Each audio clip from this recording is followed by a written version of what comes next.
Welcome to the Emerging Pearl Show. I am Eliza Bone, creator and host of the show. As a wellness advocate and lifestyle mentor, I am passionate about inspiring women to discover and reveal the pearl within by teaching them to embrace a life defined by love, passion, healing, and serenity.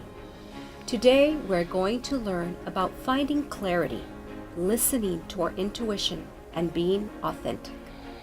As women, we often doubt ourselves, which makes us vulnerable to other people's influence. Even with the best of intentions, oftentimes the feedback or advice we receive may not be in alignment with our passion. It may just simply not be right for us. Joining me today is Lori K. Ritchie, a content strategist and wordsmith. She helps women find their voice and unlock the genius through writing. Lori has a long history of working with servant leaders and has a passion for helping women business owners clarify their messages to attract business and financial success. Welcome, Lori. Thank you. I'm really glad to be here. So, Lori, I know today we're going to be discussing some of the challenges that we face when we're trying to develop messaging or content for our business. Mm-hmm. And as a content strategist, where do you find people need the most support? Thank you, Elisa. In a couple of different areas. One of them is learning to think from your reader's point of view. So it's not about what you want to say or what you think is important to say, but what is it they need to know from you. So that's one of the things I help people change that perspective. And related to that is, what are the results? How are they going to benefit from your product or service or program? And then some of the things I help people do are to get over perfectionism. Learning to be authentic in your messaging is most important. But overall, it's learning how to pinpoint what's important to say and what's okay to leave out. Well, it has been so exciting to work with you over this past year. Thank you. And you have been so instrumental in helping me define my voice and find my clarity that I was very eager to have you on my show and share some of your expertise with our viewers. So tell me, Lori, what do you find is fundamental to succeeding not only in writing, but in finding your passion, your purpose in life? Well, I'm glad you asked me because I have been on a lifelong journey myself to finding my own voice. And I think that because we're all nurturers and women are natural connectors, and so we are very sensitive to what people think about us. We're sensitive to the messages that we get from the media. We're sensitive to what we think about each other. You know, if our best friend says something to us, then we're thinking, maybe I need to be doing it differently.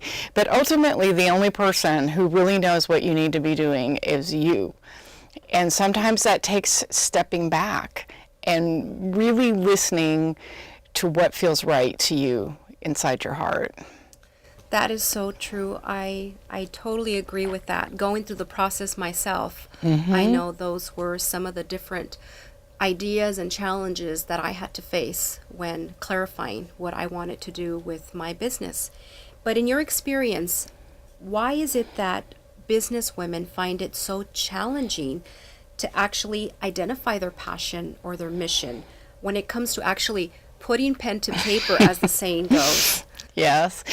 Well, you know, there are a couple of things that happen. When you get in business, you feel like you have to appear a certain way, that you have to look professional, and that means that you have to cut out who you are, or cut out your heart in order to, you have to keep up appearances, and it's just not true. I've been a copywriter for a long time and then moved into coaching because I got frustrated with everybody trying to be something they're not. It's like you're in it as a business owner, you're constantly inundated with feedback, and all of that takes you away from who you really are and what your original reason for getting into business was, your big why. I found that at the core of it all, I personally lacked clarity. And so it's an intangible feeling that I had as to what I wanted my business to be, what I wanted my core values to be, but I didn't know how to express it clearly, especially when it came to writing it. Right. Creating content for a website or for a newsletter, for emails, finding that voice. And so what I noticed is that without the clarity, which you helped me find, thank you very much, was that I had the self-doubt, and I Right. had the confusion, and all of that was perpetuated by the lack of clarity. So I Right. found that I was easily swayed by what others thought, what their critique was, their feedback. I was very influenced by all of that because I really didn't have the clarity I needed to feel anchored in my mission and my purpose. Right. What do you think about that? I think it's because we think we're not good enough. You wanted everybody to know everything, which a lot of people do. Writing for a website is different than telling a story, and so there's some skills to be learned there. But overall is having the faith that you do know what you're talking about and that your experience and your expertise is enough and that it is valuable. So listen to those things that other people really compliment you about, like where they're amazed that you can do something that you take for granted, and then that's that thread that begins to point you to the things you do that are really, really unique and make you stand out. Instead of like trying to make a big splash, look for those things and then trust them. So how would you maybe guide someone that is lacking that clarity? What are some of the steps that you might take them through, whether it's writing a book or creating content for their business? Right. What are some fundamental steps that everybody should consider in order to gain that clarity? What you're trying to do, especially in business, is do something, duplicate a solution. In your book, you're telling your story about your life because you want to be able, you want other women to relate to you, but you also want them to find that moment of time in their own life when they made the decision that you make, right? Defining The moment. defining moment where you said, you know what, it's been like this, and now I know it has to be like this, and I'm not going to tell anybody because that's going to be in the book. Right. But that was a pivotal point, and that is like the genesis, the seed, the core, what I call the core message of everything that you're doing was the decision that you made in that moment. And those are some of the most powerful things in us that we experience. If I recall correctly, Yeah. one of the first things we did was an interview. Yes. You just wanted me to talk. You just wanted me to share my story, share my passion, share my dreams, share the journey, Yes. and it was more like a brain dump. Yes. I remember that. I remember just talking and talking and talking. And I think folks at home could basically just get a record That's true. themselves Yes. just talking. Right. And then I remember you said, from all of this, there's an overarching theme. Yes. Like, what is that gem? What is that golden nugget that threads it all together? Yes, and that is so true because if we all look at our lives and our journey, everything we do has a central theme running through it, and it may not reveal itself right away. But yes, I do the interviews for that reason, so that I can get to know you and how you think, and then often during that time, then your inner genius will pop out and say hello. I'm here, you know. Here all along. Yes, You just didn't know it. exactly. Well, and then what was the next step? I believe we created like an outline, or I think you can also do it like a mind map, Yes. where you get your central theme and then you branch out to the different core messages that you want to support, that you want to communicate, that you need to share with the world. And I know that was very helpful for me. And just the structure of integrating the creative and then the logic to bring it together. Right. Everything has a beginning and a middle and an end. So a really great tool that a lot of writers use is the hero's journey. So you're the hero, you're leaving home, you have a goal in mind, you're on an adventure, and then you go through a struggle, and then because of the struggle you solve a problem, and because you solve the problem then you arrive home. So if you will take yourself through that, or your business through that, there's usually a problem that you're trying to solve, and the more you define that, then you begin to get into what I call your big why, which then can lead you to your core message.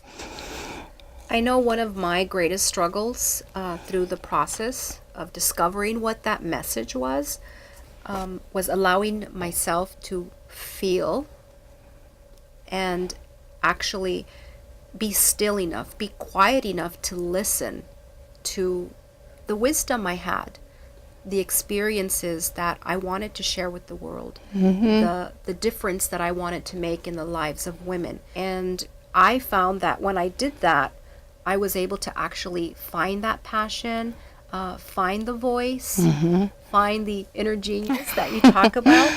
Yeah. And then once you explore those feelings, you start to get that clarity, and then you capture it in writing. Yes.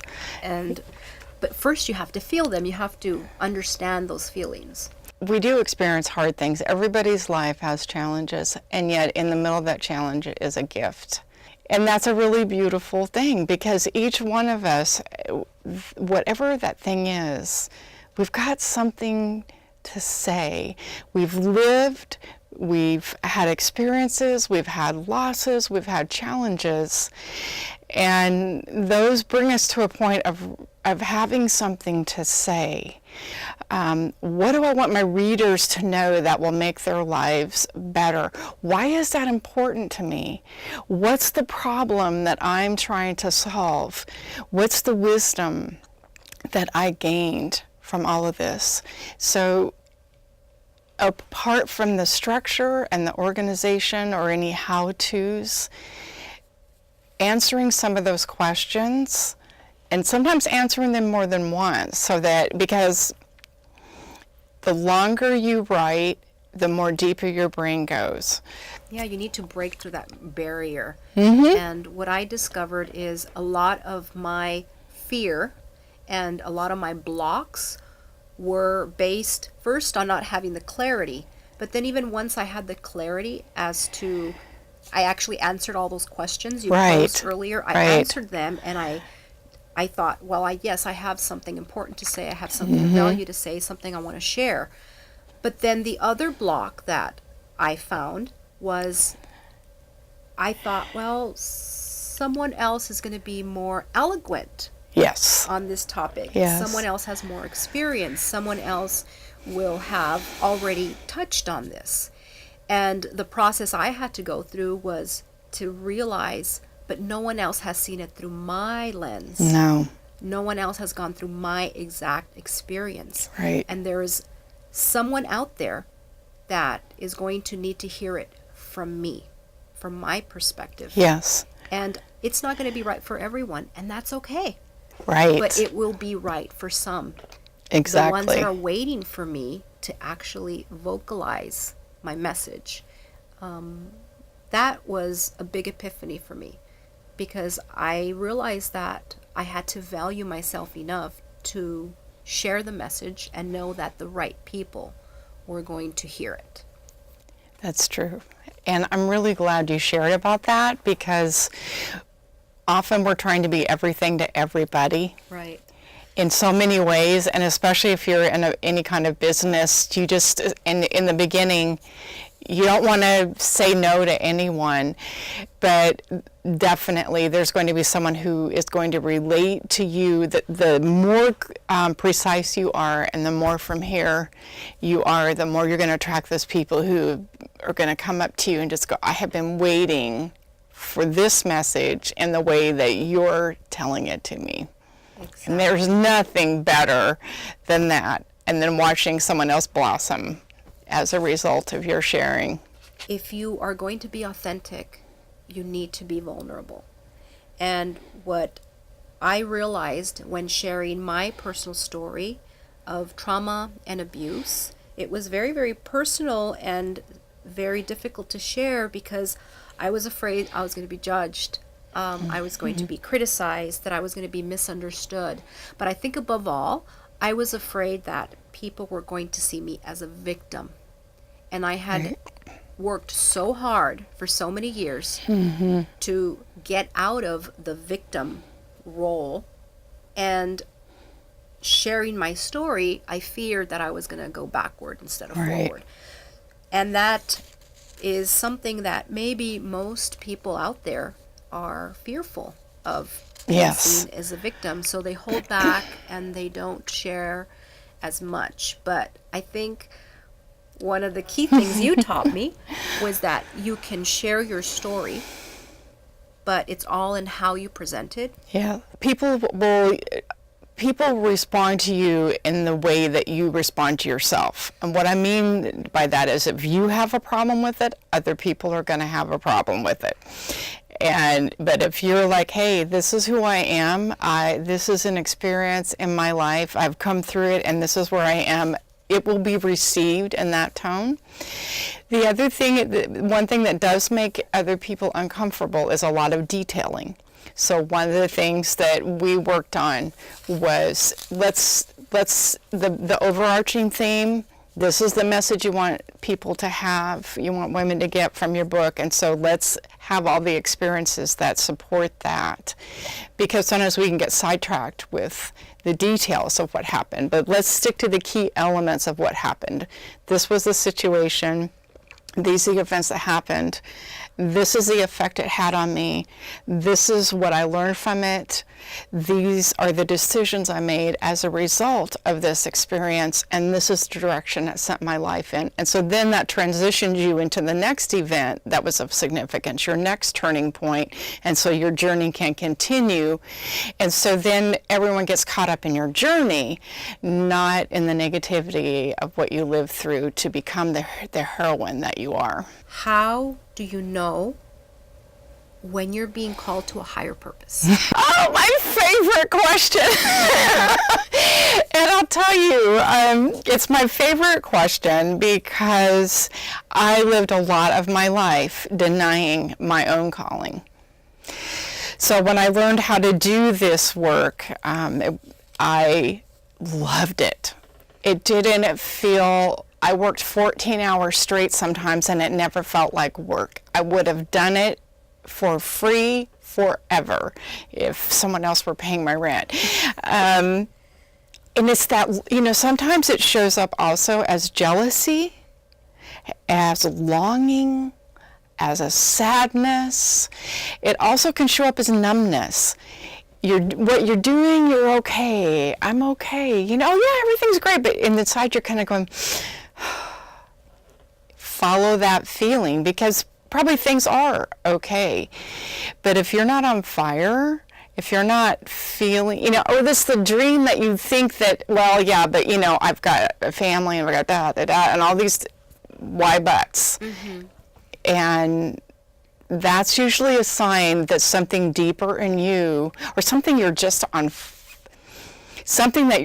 on fire about, that you're like, if I ruled the world, I would this and that, or why can't they? Well, maybe you're being called to be the person who does that. And the only thing that's standing in your way is your belief that it's not possible, or that you shouldn't, or that it's not the right time.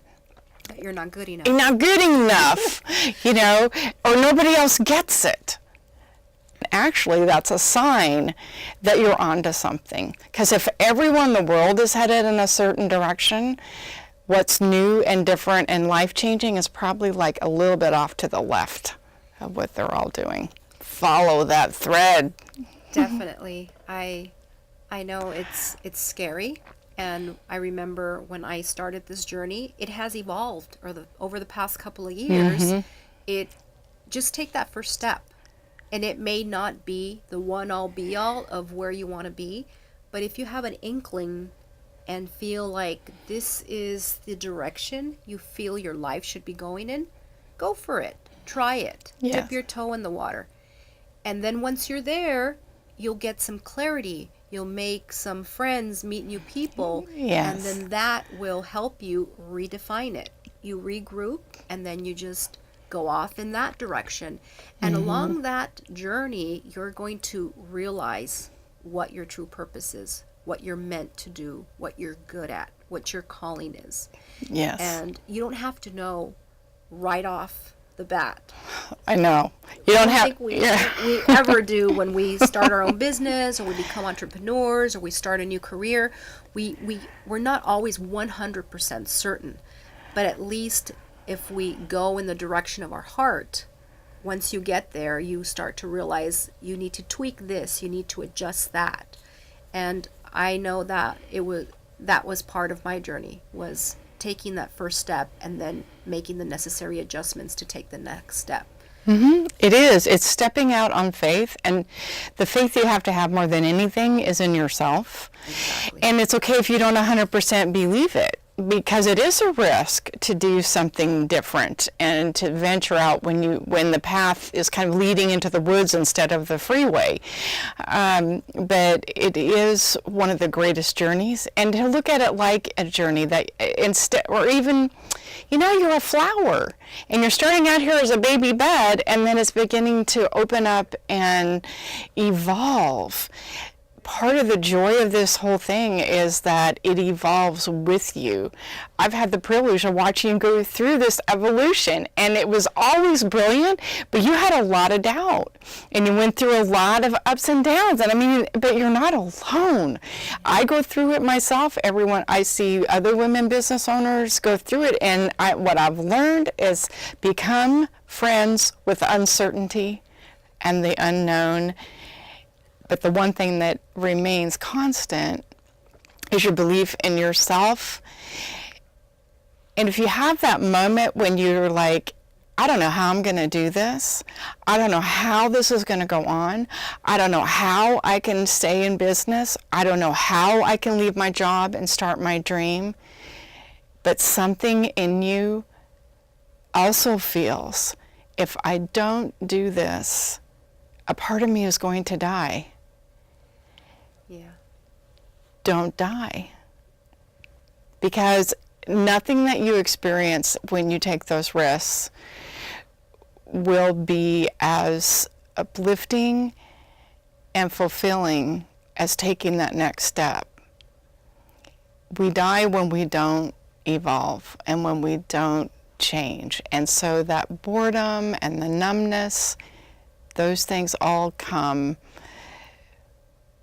You're being called to something for a reason. And that is part of the journey of growth. And one of my core beliefs is that if you do not step out of your comfort zone, you're never going to grow.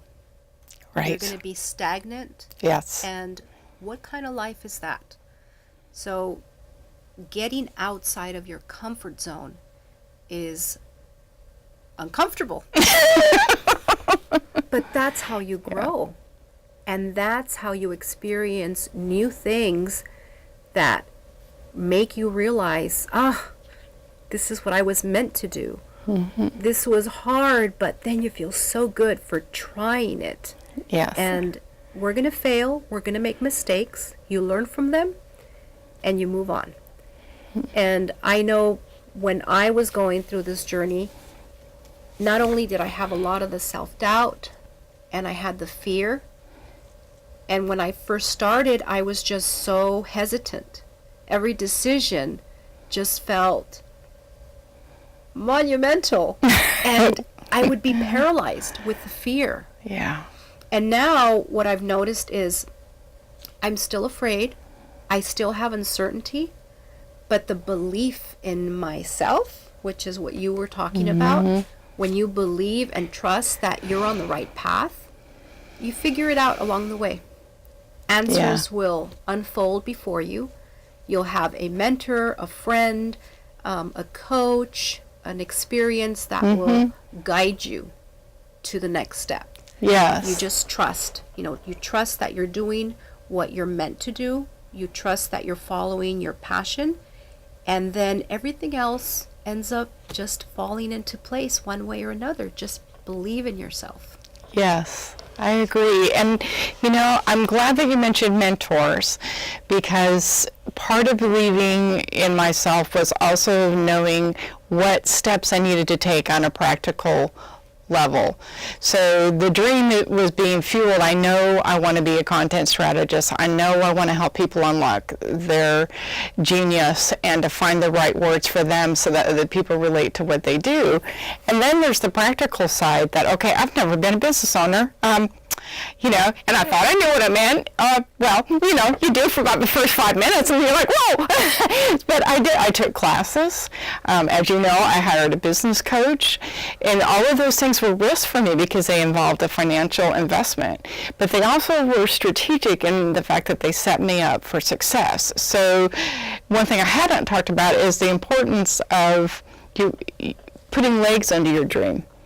Not magical thinking. We're not talking about either one of us. We're not talking about magical thinking. Right. But we are talking about don't let the practical stuff get in the way. And keep you, don't let the noise and then all the hard work, keep you from keep going, to keep reaching for what you're being called to from here. Yeah. Thank you, Lori. This has been such a wonderful discussion, and I think the passion that you have for helping other women succeed and find their voice is so admirable, and you are truly one of my great inspirations and one of my personal mentors. Yeah. Thank you. I thank you for the beautiful work that you do, because you do it with so much heart. You're offering such a valuable service to people that are often in doubt and don't know that they have something to say. Thank you so much, Eliza. It means a lot to me to be here. Sometimes we need to be still and quiet to hear that inner voice. I invite you to listen intently to your dreams, your goals, your passion, and then you will find the clarity you seek. Trust yourself, trust your heart, and don't be afraid to be vulnerable. It doesn't make you less strong, less courageous, or less powerful. It simply makes you relatable and authentic.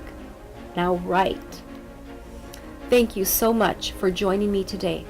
My mission is to provide you with valuable insights so that you are inspired to embrace a life of love, passion, healing, and serenity. To learn more about my guest today, or for additional resources, please email me at theemergingpearlshow@gmail.com. I also encourage you to subscribe to my YouTube channel, The Emerging Pearl, to see this episode as well as other episodes of the show. Until next time, and remember to reveal the pearl within you.